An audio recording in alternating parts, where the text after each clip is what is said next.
Hi hello students, ಮತ್ತೊಂದು ವಿಡಿಯೋಗೆ ನಿಮ್ಮೆಲ್ಲರಿಗೂ ಕೂಡ ಸ್ವಾಗತ. ಇಂದು ಯಾವ ಒಂದು ವಿಷಯದ ವಿಶ್ಲೇಷಣೆಯನ್ನು ನಾವು ನೋಡ್ತಾ ಇದ್ದೇವೆ ಅಂತ ಹೇಳಿದ್ರೆ, 4ನೇ ಸೆಮಿಸ್ಟರ್ BSc BCU ಅಂಡರ್ನಲ್ಲಿ ಬರ್ತಾ ಇರತಕ್ಕಂಥದ್ದು. ಸೊ ಅದರಲ್ಲಿ ಒಂದು 5ನೇ ಪಾಠ ಯಾವುದು ಅಂತ ಹೇಳಿದ್ರೆ, ಅರಿಯಿರಿ ಇರುವೆಯೇನು ಅಂಥೇಳಿ ಒಂದು ಪಾಠ. ಈ ಪಾಠದಲ್ಲಿ ನಾವೇನು ನೋಡ್ತೀವಿ ಅಂತ ಹೇಳಿದ್ರೆ, ಈ ಪ್ರಪಂಚದ ಮೇಲಿರ್ತಕ್ಕಂತಹ ಪ್ರತಿಯೊಂದು ಜೀವಿಗಳು, ಅದರಲ್ಲೂ ಮುಖ್ಯವಾಗಿ ಇರುವೆ, ಅದು ನಾವು ಯಾವತ್ತೂ ಕೂಡ ಅದರ ಚಟುವಟಿಕೆ ಹೇಗಿರುತ್ತೆ, ಅದರ ಲೈಫ್ ಸ್ಟೈಲ್ ಹೇಗಿರುತ್ತೆ, ಅದರ ಜೀವನ ಹೇಗಿರುತ್ತೆ, ಅದನ್ನು ಯಾವುದನ್ನು ಕೂಡ ನಾವು ಊಹಿಸ್ಕೊಳ್ಳೋಕ್ಕಾಗದೇ ಇರತಕ್ಕಂತಹ ರೀತಿಯಲ್ಲಿ ಇಲ್ಲೊಂದು ಮಾಹಿತಿ ಇರತಕ್ಕಂಥ ಒಂದು ಪಾಠ. ಈ ಲೇಖನ ನಮಗೇನನ್ನು ತೋರಿಸುತ್ತೆ ಅಂತ ಹೇಳಿದ್ರೆ, ನಮಗೆ ಗೊತ್ತಿಲ್ಲದೆ ಇರತಕ್ಕಂತಹ ಒಂದು ಇರುವೆಗಳ ಒಂದು ಲೋಕವನ್ನು ಇದು ತೋರಿಸ್ತಾ ಹೋಗುತ್ತೆ. ಅಂದರೆ ಇರುವೆಗಳು ಯಾಕೆ ಅಥವಾ ಏಕಂಗಿರ್ತವೆ, ಆ ಇರುವೆಗಳು ಅಂದರೆ ಏನು, ಇವೆಲ್ಲವನ್ನು ಈ ಒಂದು ಪಾಠದಲ್ಲಿ ನಾವು ತಿಳಿತಾ ಹೋಗ್ಬೋದು. ಸೊ ಹಾಗಾದರೆ ಪಾಠವನ್ನು ನಾವು ನೋಡ್ತಾ ಹೋಗೋಣ ಬನ್ನಿ. ಏನು ಇಲ್ಲಿ 1, 2, 3, 4 ಅಂದರೆ ಭಾಗಗಳನ್ನಾಗಿ ನೋಡ್ತಾ ಹೋಗ್ತಾರೆ. ಮೊದಲನೇ ಭಾಗದಲ್ಲಿ ಏನಾಗುತ್ತೆ ಅಂತ ಹೇಳಿದ್ರೆ, ಈ ರಾಕ್ಷಸ ಕುಲವನ್ನು ಸಂಹರಿಸಿರ್ತಕ್ಕಂತಹ ಇಂದ್ರ, ಅವನು ತನಗೆ ತಾನೊಂದು ಭವ್ಯವಾಗಿರ್ತಕ್ಕಂಥ ಅರಮನೆಯನ್ನು ನಿರ್ಮಿಸ್ಕೊಳ್ಬೇಕು ಅಂತ ಹೇಳಿ ಅವನಿಗನ್ಸುತ್ತೆ. ಅದಕ್ಕೋಸ್ಕರ ಅವನೇನು ಮಾಡ್ತಾನೆ, ವಿಶ್ವಕರ್ಮನಿಗೆ ಹೇಳ್ತಾನೆ. ಅವನಿಗೆ ಏನು ಹೇಳ್ತಾನೆ ಅಂತ ಹೇಳಿದ್ರೆ, ಎಷ್ಟು ಅದ್ಭುತವಾಗಿದೆಯೋ ಅಷ್ಟು ಅದ್ಭುತವಾಗಿರ್ತಕ್ಕಂಥ ಒಂದು ಅರಮನೆಯನ್ನು ನೀನು ನಿರ್ಮಾಣ ಮಾಡಬೇಕು ಅಂತ ಹೇಳ್ತಾನೆ. ಸರಿ ಅಂತ ಹೇಳಿ ಅವನು ನಿರ್ಮಾಣ ಮಾಡ್ತಾ ಇರ್ತಾನೆ. ನಿರ್ಮಾಣ ಮಾಡಿದ ಮೇಲೆ ಅವನಿಗೆ ನೋಡಿದ ಮೇಲೆ ಅವನಿಗೆ ತೃಪ್ತಿ ಅನ್ನೋದೇ ಆಗೋದಿಲ್ಲ. ಇದನ್ನು ತಿಳ್ಕೊಂಡಿರ್ತಕ್ಕಂಥ ಮಹಾವಿಷ್ಣು ಏನು ಮಾಡ್ತಾನೆ, ಬ್ರಾಹ್ಮಣ ವೇಷಧಾರಿಯಾಗಿ ಕಾಣಿಸ್ಕೊಂಡು ಇಂದ್ರನ ಹತ್ರಕ್ಕೆ ಬರ್ತಾನೆ. ಬಂದು, ಏನಪ್ಪ ದೇವತೆಗಳ ದೊರೆಯಾಗಿರ್ತಕ್ಕಂಥ ನೀನು, ನಿನಗೆ ಇಷ್ಟವಾಗಿರೋ ರೀತಿಯಲ್ಲಿ ಒಂದು ಅರಮನೆಯನ್ನು ಕಟ್ಕೊಡೋದಕ್ಕೆ ಎಷ್ಟು ವರ್ಷ ಎಣಗಬೇಕಪ್ಪ ಈ ವಿಶ್ವಕರ್ಮ? ಅದೂ ಅಲ್ಲದೆ ನಿನಗಿಂತ ಹಿಂದೆ ಇರ್ತಕ್ಕಂಥ ಎಷ್ಟೋ ಜನ ಇಂದ್ರರಿದ್ರಲ್ವಾ, ಅವರು ನಿನ್ನ ರೀತಿ ಯಾವುದೊಂದು ಅರಮನೆಯನ್ನು ಕಟ್ಟೇ ಇರಲಿಲ್ವಲ್ಲ ಅಂಥೇಳಿ ಹೇಳಿದ್ಮೇಲೆ ಅವ್ನಿಗೆ ಆಶ್ಚರ್ಯ ಆಗೋಗುತ್ತೆ. ಹಾಗೆ ಅವನೇನು ಮಾಡ್ತಾನೆ, ಬ್ರಾಹ್ಮಣನ ಪ್ರಶ್ನೆ ಮಾಡ್ತಾನೆ. ಏನು, ನನಗೂ ಮೊದಲು ಇನ್ನೆಷ್ಟು ಜನ ಇಂದ್ರರು ಇದ್ದರು ಅಂಥೇಳಿ ಕೇಳಿದ ಮೇಲೆ ಅವನು ಹೇಳ್ತಾನೆ, ನೋಡಪ್ಪ, ಅಲ್ಲಿ ಪಕ್ಕದಲ್ಲಿ ಒಂದು ಸಾಲಾಗಿ ಇರುವೆಗಳು ಹರ್ಕೊಂಡು ಹೋಗ್ತಾ ಇದ್ದಾವಲ್ವಾ, ಅದರಲ್ಲಿ ಎಷ್ಟಿದೆಯೋ ಅಷ್ಟು ಜನ ಇಂದ್ರರು ಆಗೋಗಿದ್ದಾರೆ ಅಂಥೇಳಿ ಹೇಳಿದ್ಮೇಲೆ ಅವ್ನಿಗೆ ಆಶ್ಚರ್ಯ ಆಗೋಗುತ್ತೆ. ಇದು ಒಂದು ಮೊದಲನೇ ಭಾಗದಲ್ಲಿ ಹೇಳಿರ್ತಕ್ಕಂಥದ್ದು. ಎರಡನೇ ಭಾಗದಲ್ಲಿ ಏನು ಹೇಳ್ತಾರೆ ಅಂತ ಹೇಳಿದ್ರೆ, ಇರುವೆಗಳನ್ನು ಯಾವ ಸಂದರ್ಭದಿಂದ ಇದೆ ಅನ್ನೋದನ್ನು ತೋರಿಸ್ತಾ ಹೋಗ್ತಾರೆ.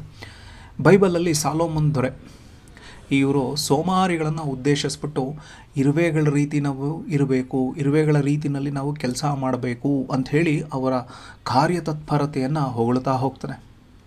ಇರುವೆಗಳೇನು ಮಾಡ್ತವೆ ಅಂತ ಹೇಳಿದ್ರೆ, ಆಹಾರ ಅನ್ನೋದೇನಾದ್ರು ಸಿಕ್ಕಲಿಲ್ಲ ಅಂತ ಹೇಳಿದಾಗ ಅದು ಆಹಾರವನ್ನು ಹುಡುಕೊಂಡು ಹೋಗಿ ಅದನ್ನು ಪಡ್ಕೊಳ್ತಕ್ಕಂಥ ಒಂದು ಸ್ವಾಭಿಮಾನಿ ಅಂತ ಹೇಳ್ತಾನೆ. ಅಂದರೆ ಮನುಷ್ಯರಿಗೂ ಮತ್ತು ಇರುವೆಗೂ ಇರ್ತಕ್ಕಂಥ ವ್ಯತ್ಯಾಸ ಏನು ಅಂತ ಹೇಳಿದ್ರೆ, ಇದು ಸ್ವಾಭಿಮಾನಿ, ಇದು ತನ್ನ ಸ್ವಾಭಿಮಾನವನ್ನೇ ಬಿಟ್ಬಿಡ್ತಾನೆ ಮನುಷ್ಯ. ಹಾಗೆ ಭಾರತದಲ್ಲಿ ಈ ಸ್ವಾಭಿಮಾನವನ್ನು ಇಲ್ಲದೇ ಇರತಕ್ಕಂಥ ಎಷ್ಟೋ ಜನ ಇದ್ದಾರೆ. ಅವರಿಗೆಲ್ಲ ಕಂಪೇರ್ ಮಾಡಿಕೊಂಡ್ರೆ ಇರುವೆಗಳು ಯಾವ ಮಟ್ಟದ ಸ್ವಾಭಿಮಾನವನ್ನು ಹೊಂದಿದ್ದಾವೆ. ಅದೂ ಅಲ್ಲದೆ ಆ ಪ್ರಾಚೀನ ಗ್ರೀಸ್ನಲ್ಲಿ ಇವನ್ನು ಪವಿತ್ರವಾಗಿರ್ತಕ್ಕಂಥ ಜೀವಿಗಳು ಅಂತಲೂ ಕೂಡ ಕರೆದಿದ್ದಾರೆ ಅಂಥೇಳಿ ಹೇಳ್ತಾರೆ. ಹಾಗೆ ಇದೆರಡು ಅವುಗಳ ಹಿನ್ನೆಲೆಯನ್ನು ನಾವು ನೋಡ್ತಾ ಹೋದ್ವಿ.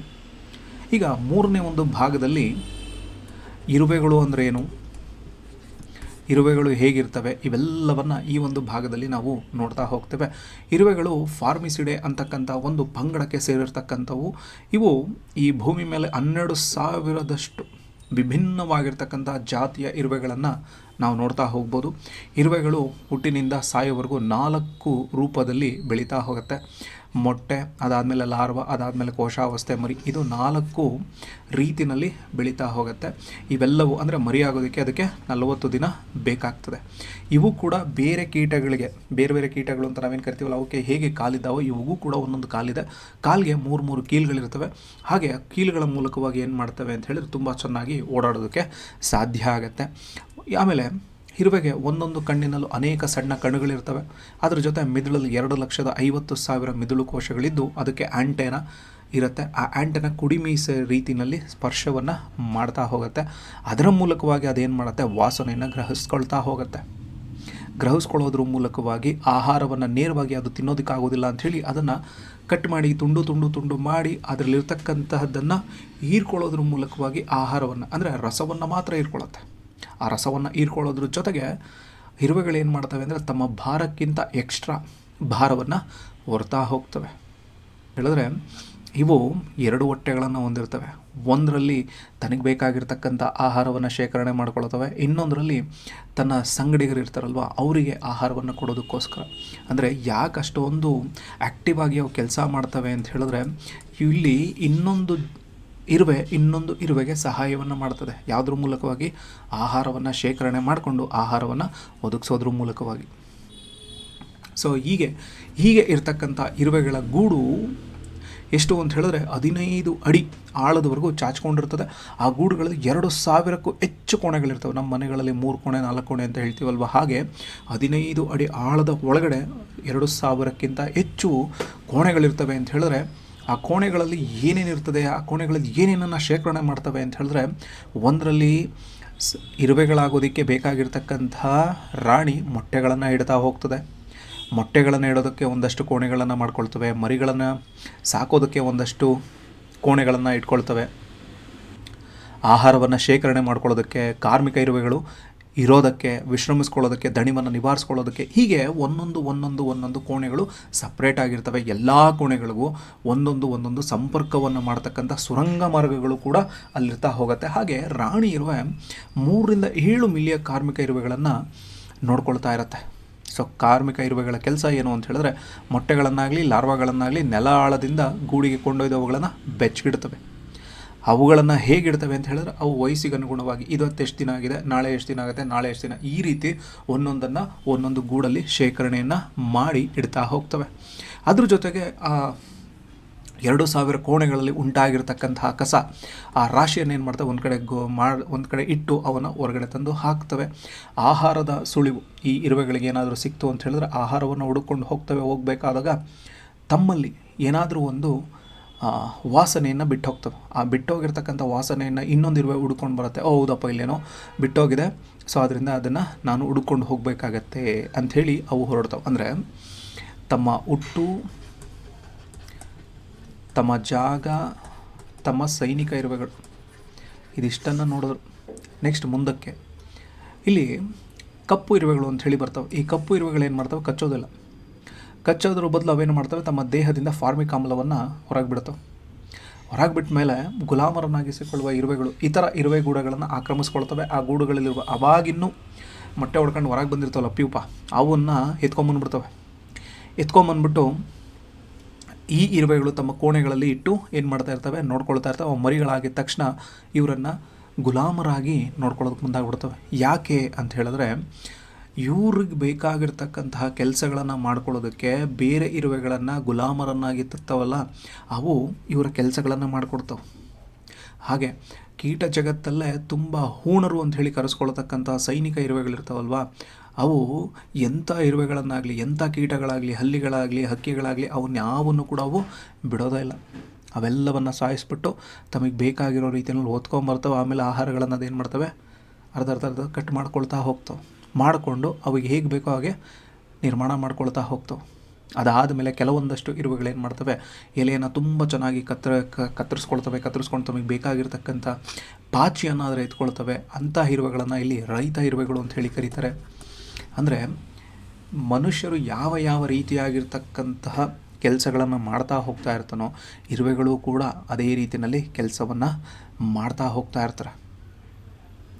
ಕೆಲವು ಸಲ ಅನಿಸ್ಬಿಡತ್ತೆ, ಏನೋ ಒಂದೊಂದೇ ಇರುವೆ ಎಲ್ಲೋ ಸುತ್ತಾಡ್ತಾ ಇದೆಯಲ್ಲಪ್ಪ ಅಂಥೇಳಿ. ಅದು ಸುತ್ತಾಡ್ತಾ ಇದೆ ಅಂತ ಹೇಳಿದ್ರೆ ಅದು ತಲೆ ಕೆಟ್ಟು ಸುತ್ತಾಡ್ತಾ ಇರೋದಿಲ್ಲ, ಏನೋ ಒಂದು ಹುಡ್ಕೊಂಡು ಹೋಗ್ತಾ ಇರತ್ತೆ, ಏನೋ ಒಂದಿದೆ ಅದಕ್ಕೋಸ್ಕರ ಅದು ಹೋಗ್ತಾ ಇರತ್ತೆ. ಅಂದರೆ ಆ ಇಡೀ ಒಂದು ಸಮೂಹ ನಮಗೆ ಯಾವಾಗ ಗೊತ್ತಾಗತ್ತೆ ಅಂತ ಹೇಳಿದ್ರೆ, ಆ ಇರುವೆಗಳೆಲ್ಲವೂ ಕೂಡ ಒಂದು ಕಡೆ ಸೇರಿದಾಗ ಇಷ್ಟು ದೊಡ್ಡ ಸಮೂಹವನ್ನು ಇದು ಹೊಂದಿದೆಯಾ ಅಂಥೇಳಿ ನಮಗೆ ಅನ್ನಿಸ್ಬಿಡತ್ತೆ. ಅಂದರೆ ಅದೊಂದು ರೀತಿ ಕಂಪ್ಯೂಟರ್ನ ರೀತಿಯಲ್ಲಿ ಕೆಲಸ ಮಾಡ್ತಾ ಹೋಗ್ತಾ ಇರ್ತವೆ. ಯಾಕೆ, ಒಂದಕ್ಕೊಂದು ಲಿಂಕ್ ಇರುತ್ತೆ. ಆ ಲಿಂಕ್ ಮೂಲಕ ಅವೇನು ಮಾಡ್ತಾ ಇರ್ತವೆ, ಕೆಲಸವನ್ನು ಮಾಡ್ತಾ ಹೋಗ್ತಾ ಇರ್ತವೆ. ಹೀಗೆ ಇರತಕ್ಕಂತಹ ಇರುವೆಗಳ ಗುಂಪಲ್ಲಿ ಏನಾಗತ್ತೆ, ಪ್ರತಿಯೊಂದು ಗುಂಪಲ್ಲಿ 1, 2, 3 ರಾಣಿ ಇರುವೆಗಳಿರ್ತವೆ. ಈ ರಾಣಿ ಕೆಲಸ ಏನೋ ಮೊಟ್ಟೆ ಇಡ್ತಕ್ಕಂಥದ್ದು. ಈ ಮೊಟ್ಟೆ ಇಟ್ಟ ಮೇಲೆ ಅವನ್ನ ನೋಡ್ಕೊಳ್ತಕ್ಕಂತಹ ಕೆಲಸ ಎಲ್ಲವೂ ಕೂಡ ಈ ಥರ ಇರುವೆಗಳಿಗೆ ಸಂಬಂಧಪಟ್ಟಿರುತ್ತೆ. ಈ ರಾಣಿ ಇರುವೆ ಅಂತಕ್ಕಂಥದ್ದು 15 ವರ್ಷಕ್ಕಿಂತ ಹೆಚ್ಚು ವರ್ಷಗಳು ಬದುಕಿರ್ತವೆ. ಸೊ ಹೀಗೆ ಇರುವೆಗಳ ಬಗ್ಗೆ ಮಾಸ್ತಿಯವರು ಏನು ಮಾಡ್ತಾರೆ, ತಮ್ಮ ಇರುವೆಗಳ ಲೋಕ ಅಂಥೇಳಿ ಒಂದು ಕಥೆಯನ್ನು ಬರೆದಿರ್ತಾರೆ. ಆ ಕಥೆಯಲ್ಲಿ ಅಶ್ವಪತಿ ಮಹಾರಾಜನ ಹತ್ರ ದಶರಥ ಮಹಾರಾಜ ತಾನು ಕೈಕೇಯನ್ನು ಇಷ್ಟಪಡ್ತಾ ಇದ್ದೀನಿ, ಮದುವೆಯನ್ನು ಮಾಡ್ಕೊಡ್ಬೇಕು ಅಂತ ಹೇಳಿ ಕೇಳಿದ ಮೇಲೆ ವಿವಾಹ ಆಗುತ್ತೆ. ವಿವಾಹ ಆಗಿ ಆವತ್ತಿನ ಸಂಜೆ ಮಾವ ಮತ್ತು ಅಳಿಯ ಮಾತಾಡಿಕೊಂಡು ಕೂತಿರ್ತಕ್ಕಂತಹ ಸಂದರ್ಭದಲ್ಲಿ ಅಲ್ಲಿಗೆ ಮಹರ್ಷಿ ಜಾಬಾಲಿ ಮತ್ತು ಸಮಂತರರು ಬರ್ತಾರೆ.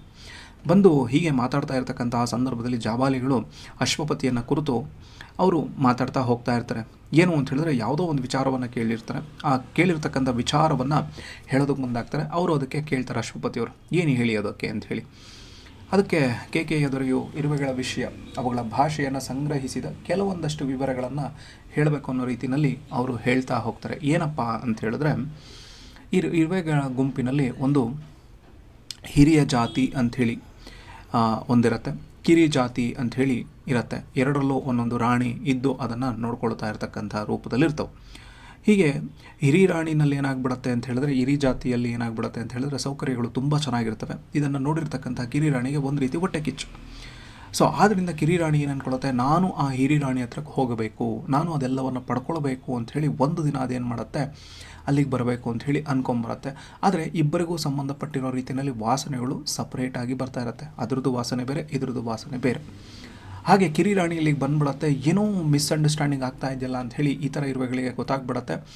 ಈ ಥರ ಇರುವಾಗ ಗೊತ್ತಾದ ಮೇಲೆ ಇದು ಆ ಕಡೆ ಈ ಕಡೆ ನನ್ನನ್ನೇನಾದರೂ ಯಾರಾದರೂ ಬಂದು ಅಟ್ಯಾಕ್ ಮಾಡಿಬಿಡ್ತಾರೇನೋ ಅಂತ ಹೇಳ್ಬಿಟ್ಟು ಈ ರಾಣಿ ಏನು ಮಾಡುತ್ತೆ, ಹೋಗಿ ಸಡನ್ನಾಗಿ ಆ ಹಿರಿ ರಾಣಿ ಮೇಲೆ ಕೂತ್ಕೊಂಡ್ಬಿಡತ್ತೆ. ಜಂಪ್ ಮಾಡ್ಕೊಂಡೋಗಿ ಕೂತ್ಕೊಂಡ್ಬಿಡತ್ತೆ. ಆ ಜಂಪ್ ಮಾಡ್ಕೊಂಡೋಗಿ ಕೂತ್ಕೊಂಡ ಮೇಲೆ ಹಿರಿ ರಾಣಿದಾಗಲಿ ಮತ್ತು ಕಿರಿ ರಾಣಿದಾಗಲಿ ಇಬ್ಬರದ್ದು ವಾಸನೆ ವ್ಯತ್ಯಾಸ ಆಗ್ತಾ ಇರ್ತದೆ. ಹಾಗೆ ಹೋಗ್ತಾ ಇರಬೇಕಾದಾಗ ಆ ಕಾವಲು ಇರುವೆಗಳೆಲ್ಲವೂ ಕೂಡ ಏನಾಗುತ್ತೆ, ಏನೋ ಆಗ್ತಾ ಇದೆಯಲ್ಲ ಅಂತ ಹೇಳಿ ಹಾಗೆ ಸುಮ್ಮನೆ ಆಗ್ಬಿಡ್ತಾವೆ. ಸುಮ್ಮನೆ ಆದಮೇಲೆ ಈ ಹಿರಿ ರಾಣಿ ಮೇಲೆ ಕೂತಿರ್ತಕ್ಕಂಥ ಕಿರಿ ರಾಣಿ ಏನು ಮಾಡುತ್ತೆ, ಆ ಹಿರಿ ರಾಣಿಯ ಕೊರಳನ್ನು ನಿಧಾನಕ್ಕೆ ಸ್ವಸ್ವಲ್ಪನೆ ಕೊಯ್ದು ಅದನ್ನು 3 ದಿನದಲ್ಲಿ ಸಾಯಿಸಿದ ಮೇಲೆ ಅದರ ಜಾಗಕ್ಕೆ ಅದೇ ಕೂತ್ಕೊಳ್ಳುತ್ತೆ. ಅಷ್ಟೊತ್ತಿಗಾಗಲೇ ಆ ಹಿರಿ ರಾಣಿಯಿಂದ ಮೈಯಿಂದ ಏನು ವಾಸನೆ ಬರ್ತಾ ಇತ್ತೋ ಅದು ಈ ಕಿರಿ ರಾಣಿಯಿಂದ ವಾಸನೆ ಬರೋದಕ್ಕೆ ಮುಂದಾಗ್ತಾ ಹೋಗುತ್ತೆ. ಆವಾಗ ಈ ಕಿರಿ ರಾಣಿಯನ್ನೇ ಅಲ್ಲಿರ್ತಕ್ಕಂಥ ಎಲ್ಲ ಇರುವೆಗಳು ನಮ್ಮ ರಾಣಿ ಅಂಥೇಳಿ ಒಪ್ಕೊಳ್ತಾ ಹೋಗ್ತವೆ. ಸೊ ಹೀಗೆ ಇರ್ತಕ್ಕಂಥ ಒಂದು ಕಥೆಯನ್ನು ಜಾಬಾಲಿಯವರು ಅಶ್ವಪತಿಯವ್ರಿಗೆ ಹೇಳ್ತಾರೆ.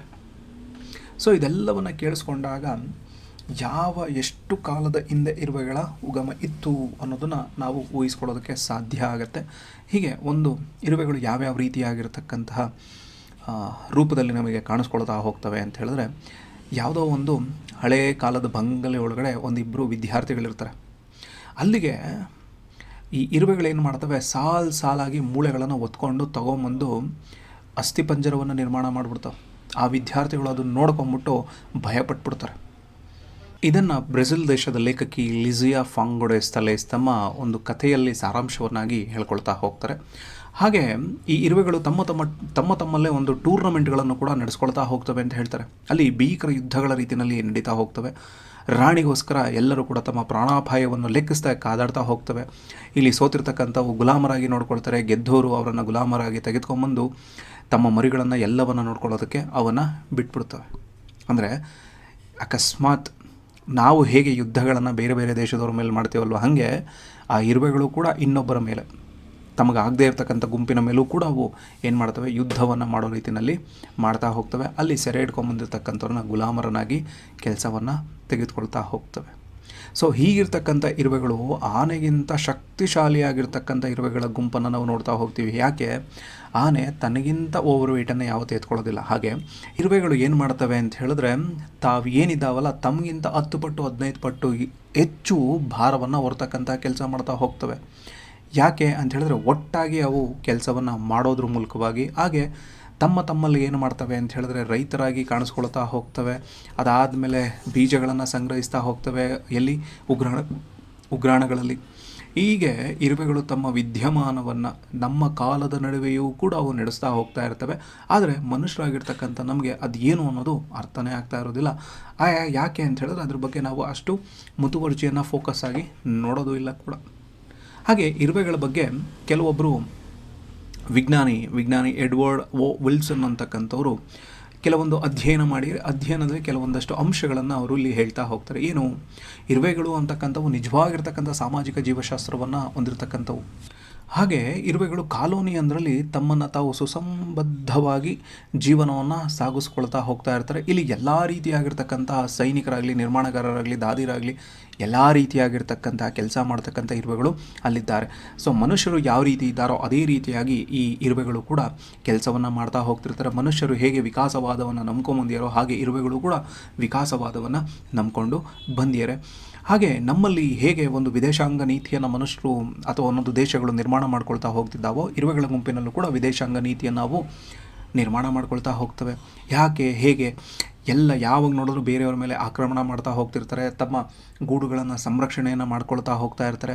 ಬೇರೆ ಏನಾದರೂ ಅಂದರೆ ಒಂದು ರೀತಿ ಈ ಇರುವೆಗಳ ಕೈಯಲ್ಲಿ ಏನಾದರೂ ಅಣುಬಾಂಬ್ ಸಿಕ್ಕಿತ್ತು ಅಂತ ಹೇಳಿದಿದ್ರೆ ಹೇಗೆ ಬೇರೆಯವ್ರ ಮೇಲೆ ಆಕ್ರಮಣ ಮಾಡ್ತಾಯಿದ್ರು, ಮಾಡಿ ಮಾಡಿ ಮಾಡಿ ಬಾಂಬ್ಗಳನ್ನು ಎಷ್ಟು ಏನು ಮಾಡ್ತಾಯಿದ್ರು, ನಾಶ ಮಾಡ್ತಾಯಿದ್ರು. ಹಾಗೆ ಇಡೀ ಪ್ರಪಂಚವನ್ನೇ ನಾಶ ಮಾಡ್ತಕ್ಕಂತಹ ಶಕ್ತಿಯನ್ನು ಕೂಡ ಪಡ್ಕೊಂಡಿರ್ತಕ್ಕಂಥ ರೀತಿಯಲ್ಲಿ ಅವು ಕಾಣ್ತಾ ಹೋಗ್ತವೆ.